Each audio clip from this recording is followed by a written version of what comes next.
नमस्कार, आप देख रहे हैं भ्रष्टाचार विरोधी मोर्चा खबर। मैं मनोज कुमार अभी मौजूद हूं प्रतापगंज के अंतर्गत जो अभी राजद के प्रखंड अध्यक्ष अनिल कुमार यादव जी है, उससे मिलाते हैं कि यह जो है 2024 का आने वाला चुनाव कैसा रहेगा और क्या इसका जो है राजद का जो यहाँ छत्र छाया है कैसा है इसके प्रखंड में, वह जानेंगे आप। मेरा भ्रष्टाचार विरोधी मोर्चा खबर में आपको स्वागत है सर। बहुत बहुत धन्यवाद आपको भी हमसे बात करने के लिए। जी बताइए, जो आज इस बार जो 2024 का चुनाव होगा, इसका माहौल कैसा रहेगा? देखिए, आज देश की जो स्थिति है जी, वह बहुत नरक बन गया है। स्थिति बिल्कुल खराब है। खराब इसलिए है कि आज इस देश में स्वास्थ्य, शिक्षा, रोजगार, संविधान सब खतरे में पड़ गया है।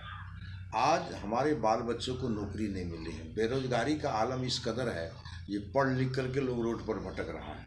आखिर कहीं न कहीं हमको सम्मान तो चाहिए, हमको रोजगार तो चाहिए, हमारा संविधान तो बढ़िया ढंग से चले, यह तो चाहिए। लेकिन आज के दौर में इस सरकार में सब कुछ समाप्त होते जा रहा है।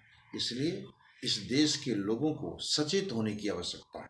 सबसे पहले आपका सम्मान कैसे बचेगा, आपको रोजगार कैसे बचेगा, आपका संविधान कैसे बचेगा, यह सब चीज़ बचेगा तब ना भी देश में रह पाइएगा। यह सारा चीज़ खतरे में है।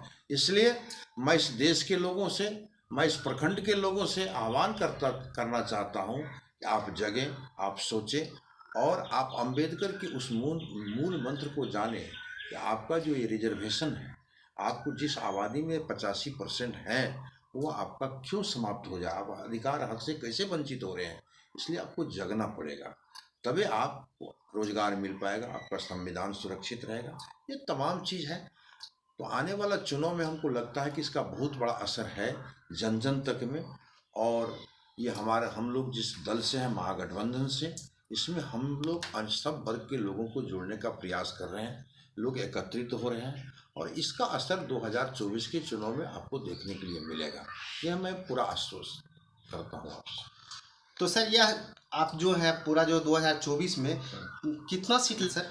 देखिए, सीट की जहाँ तक बात है, अभी तो महागठबंधन के पास वोट की कमी नहीं है जी। हम लोग जिस दल से आते हैं, आरजेडी, आप विधानसभा के चुनाव में देखें, हमने 2020 के चुनाव में कि जब हम अकेले, हमारा जो गठबंधन था, तो कितना सीट से और कितना वोट से हम पीछे रह गए थे। सरकार बनते बनते हम नहीं बना पाए, जो भी कारण हो। लेकिन आज नीतीश जी हम लोगों के साथ हैं, राजद और जनता दल, कांग्रेस और ये वाम मोर्चा जो भी, सब लोग हम लोग के साथ हैं। हम लोग मजबूत स्थिति में हैं।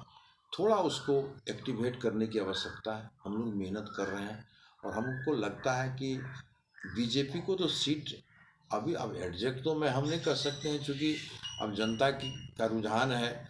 लेकिन हमको लगता है कि इस महागठबंधन का जितना क्षेत्रीय पार्टी जो हम लोग एकत्रित हुए हैं, तो वोट हम लोगों के पास है। और मेरा अपना अनुमान है कि 30 से 35 सीट हम इस बिहार में लेंगे।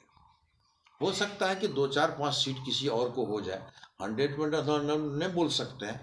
लेकिन हमको लगता है कि 30 और 35 के बीच में हम लोग महागठबंधन को, हम लोग को सीट मिलेगा। अच्छा सर, इस सरकार में भ्रष्टाचार पे जो क्या कुछ कहना चाहें, कितना भ्रष्टाचारी हो रहा है, सो बताइए। जहाँ तक भ्रष्टाचार की बात है, तो अभी ना हम लोग महागठबंधन में सरकार में शामिल हुए हैं 6 महीना पहले। भ्रष्टाचार का आलम तो यह है कि आपको जब ब्लॉक में आप जाइएगा, जिला में आप जाइएगा, कहीं भी आप जाइएगा, तो आपको तो हर जगह यही नज़र आपको देखने के लिए मिलेगा। जहाँ तक हम लोग प्रखंड स्तर पर जाते हैं, जहाँ हम लोग अपने हिसाब से उसको थोड़ा सुधारने का प्रयास कर रहे हैं।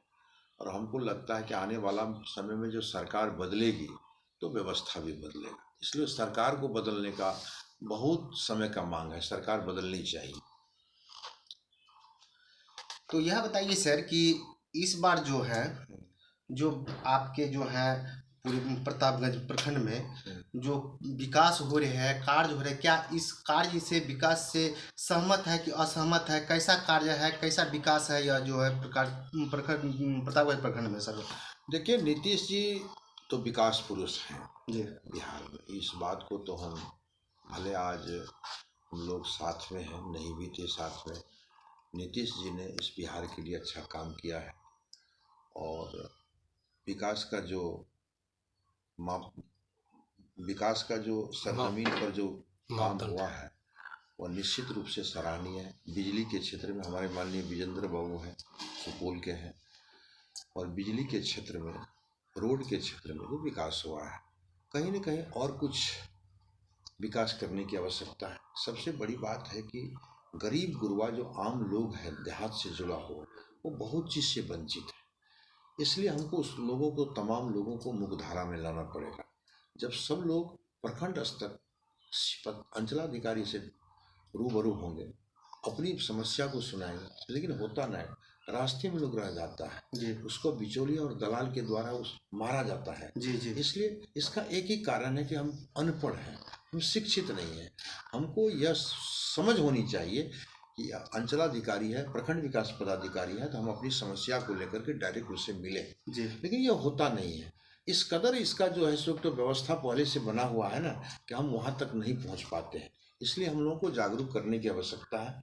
इसके लिए हमको शिक्षित होना पड़ेगा और इस देश के लोगों को समझाना पड़ेगा कि आप कोसों दूर है विकास से। भ्रष्टाचार जो आप पर हॉबी है, उससे आप निजात आपको कैसे मिलेगा? इसलिए एक बहुत बड़ी पहल की आवश्यकता है। इसका पहल क्या है सर? इसका पहल लोगों को जागरूक करना, अपने अधिकार से अवगत कराना। आपको जो भीमराव बाबा साहब अम्बेडकर ने आपको जो संविधान दिया है, जो आपको जीने का हक दिया है, आपको जो पढ़िए लिखिएगा तब ना आपको हक के बारे में पता चलेगा। आप तो पढ़िए न रहे हैं। इसलिए सबसे पहले सब काम छोड़ करके अपने बच्चे को पढ़ाइए। अपने बच्चे को पढ़ाइएगा तो उसको संवैधानिक व्यवस्था के बारे में उसको पता चलेगा कि हमारा संवैधानिक अधिकार क्या है। हमको उस देश में यदि वंचित किया गया तो कैसे वंचित किया गया, उसके लिए हमको आगे आना पड़ेगा। इसलिए सबको शिक्षित बनना पड़ेगा, संगठित होना पड़ेगा, संघर्ष करना पड़ेगा, तभी ये छोटी मोटी ये सब जो भ्रष्टाचारी व्यवस्था जो है ना, ये तभी दूर होगा। इसके लिए संघर्ष तो कुछ करना पड़ेगा। बिना संघर्ष से फिलहाल जो कहिएगा ना सब कुछ ठीक ठाक हो जाएगा, नहीं, उसमें कुछ समय लगेगा। ठीक है, हमको लगता है कि ठीक होना चाहिए और उस दिशा में काम हो रहा है, लोग जग रहे हैं, जागरूक हो रहा है। तो अंत में सर अपने देशवासियों और जिलावासियों को क्या कहना चाहेंगे आप? देशवासियों और जिलावासियों को हम यही आग्रह के साथ यही कहना चाहेंगे कि यदि आप स्वच्छ भारत, अच्छा भारत, यदि भारत नवनिर्माण में आपका अहम भूमिका होनी चाहिए, यदि व्यवस्था को आप सुधारिएगा, सिस्टम में सुधार आएगा, तो सबसे पहले आप सरकार को बदलिए। सरकार बदलेगी तब आपको अधिकार से जो वंचित है, आपका संविधान को बचाने के लिए, आपके बाल बच्चे को पढ़ लिख करके नौकरी कैसे मिले, इसके लिए आपको सरकार बदलिए। 2024 के चुनाव में एकजुट होकर के, खास करके हमारे नेता माननीय तेजस्वी यादव तो यही कहा करते हैं कि हमारा पार्टी का जो तगमा दे दिया था ना कि यादव और मुसलमान का पार्टी है, वो बात नहीं है। हमारी पार्टी 2020 के चुनाव में हर एक वर्ग को प्रतिनिधित्व देने का काम किया। अति पिछड़ी समाज को, महादलित समाज को, अनुसूचित जनजाति के तमाम लोगों को। और तेजस्वी जी का कहना है कि हमारी पार्टी SAZ की पार्टी है, हम तमाम लोगों को साथ लेकर के चलेंगे, और चला भी। हमारे नेता तो वादा किया था कि जब हमारी सरकार बनेगी, हमारी पहली कैबिनेट की बैठक में हम 10 लाख नौकरी पर हस्ताक्षर करेंगे जी। लेकिन यही साजिश के तहत हमारी सरकार को रोका गया। इसी का दुष्परिणाम है कि हम लोग यह झेल रहे हैं। इसलिए आने वाला समय, अभी तो लोकसभा की बात होगी, आने वाला तो लोकसभा का चुनाव है, फिर विधानसभा का चुनाव है। जब हम चाहते हैं कि यूपी की वहाँ सरकार बने, और जब यह सरकार बनेगी तो हम बिहार में भी चाहेंगे। और यदि केंद्र और राज्य का एक रुकता होगा, दोनों डबल इंजन होगा, तो सरजमीन पर आपको सब कुछ बढ़िया देखने के लिए मिलेगा। हमारी चाहत तो यही है। इस दिशा में हम लोग भी एक कार्यकर्ता होने के चलते इस दिशा में जो भी सामर्थ्य के मुताबिक काम कर रहे हैं, लोगों को जोड़ रहे हैं, लोग सबका आह्वान कर रहे हैं कि इसमें जुड़िए, मुख्य धारा में आइए, यही सब। आपने अभी सुने राजद का प्रखंड अध्यक्ष अनिल कुमार यादव जी ने क्या कहे, इनके बातों पर कितना सहमत है, अपने अपने प्रतिक्रिया जरूर कमेंट बॉक्स में लिखें। मैं मनोज कुमार जल्द ही वापस आते हैं अगली वीडियो में, तब तक के लिए बने रहें।